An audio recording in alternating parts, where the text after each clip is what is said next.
అందరికీ నమస్కారం. రాష్ట్ర ప్రజలకి, శ్రేయోభిలాషులు ప్రతి ఒక్కళ్ళకి నగరి ఎమ్మెల్యే రోజా గారు ఓడిపోయింది. ఆమె ప్రతిపక్షంలో లేని పార్టీ. రోజా గారు, మీరు 5 సంవత్సరాలు పదవి చేశారు, 5 సంవత్సరాలు మీరు అధికారంలో ఉన్నారు. మరి మీరు అధికారంలో ఉన్నప్పుడు మీ పార్టీలో ఎంతమంది రెడ్లు ఉన్నారో ఒక్క శాతం తెలుసుకోండి. మీరు బూతులు మాట్లాడే మీరు వివరక వేదాలు వర్ధిలిస్తున్నారు. మీరు వల్లిస్తున్నారు. ఊరక ప్రెస్ మీట్లు పెట్టి ఇటువంటి మాటలు మాట్లాడే బదులు ఇంకా ఏదైనా చూసుకోవచ్చు కదా. దాని గుండా ఉపయోగం ఏమి? మీ దాంట్లో కూడా ఎంతోమంది చనిపోయారు. ఊరక మాట్లాడటం తప్ప దేనికి పనికి వచ్చే వాళ్ళు మాత్రం కాదు. మీరు ఒక్కసారైనా కానీ అలా ప్రజలను మీట్ అయ్యింది లేదు. మీరు జనాల్లోకి ఎప్పుడు రాలేదు. పరదాలు కట్టుకొని తిరిగినారు. ఒక్కసారి తెలుసుకోండి. ఊరక మాట్లాడటం తప్ప దేనికి పనికి వచ్చేవాళ్ళు మాత్రం కాదు. టీటీడీ టికెట్స్ ఎలా అమ్ముకున్నారో ఒక్కసారి చెప్పండి. మీరు విపరీతంగా అమ్ముకున్నారా లేదా?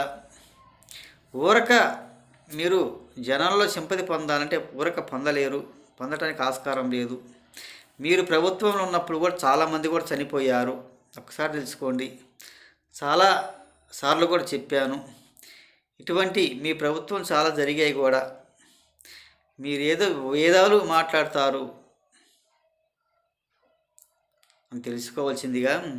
మీ ప్రభుత్వంలో కూడా చాలా జరిగాయి. ఇప్పుడు అధికారం లేదు కాబట్టి, ప్రతిపక్షం కూడా లేదు కాబట్టి, అసెంబ్లీకి కూడా లేదు, వెళ్ళటానికి ఆస్కారం లేదు కాబట్టి మీరు ఇలా మాట్లాడుతున్నారు అని తెలియజేస్తూ, మీ తప్పులు కూడా ఉన్నాయి. మీరు టికెట్లు అమ్ముకున్నారు. నువ్వు పర్యాటక శాఖ ఏ విధంగా చేశావు, నీ నియోజకవర్గం ఏ విధంగా అభివృద్ధి చెందించావు, మీ రాష్ట్ర ప్రజలకు ఏ విధంగా మోసం చేశారు అని ఒక్కసారి తెలుసుకోండి. ఇటువంటి అప్పుడు ఊరక ప్రెస్ మీట్లు పెట్టి ఇటువంటి అప్పుడు శవాలను చూస్తూ శవాల మీద పేలాల్లాగా ఊరక అరవటం తప్ప దేనికి పనికొచ్చే వాళ్ళు మాత్రం కాదు.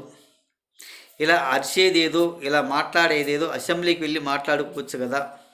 అది మాత్రం లేదు. అది మాత్రం చేత కాదు, వెళ్ళరు. ఇలా ఇటువంటిప్పుడు బయటకు వస్తారు, ఇటువంటిప్పుడు మాట్లాడగలుగుతారు. మామూలుగా అయితే అధికారం ఉన్నప్పుడు ఏ రోజైనా కానీ జనాల్లోకి వెళ్ళలేదు, పరదాలు కట్టుకొని తిరిగారు. కొంచెం తెలుసుకోండి. మీరు 5 సంవత్సరాలు చేసిన పరిపాలన గురించి, 5 సంవత్సరాలు ఏం చేశారు, ఎలా చేశారు, మన రాష్ట్రం అభివృద్ధి గురించి ప్రతి ఒక్కటి ఏం చేశారో ఒకసారి తెలుసుకోవాల్సిందిగా రాష్ట్ర ప్రజలకి, శ్రేయోభిలాషులు ప్రతి ఒక్కళ్ళకి ఇలా మాట్లాడటం ఆస్కారం లేదు తెలియజేస్తూ హృదయపూర్వక ధన్యవాదాలు.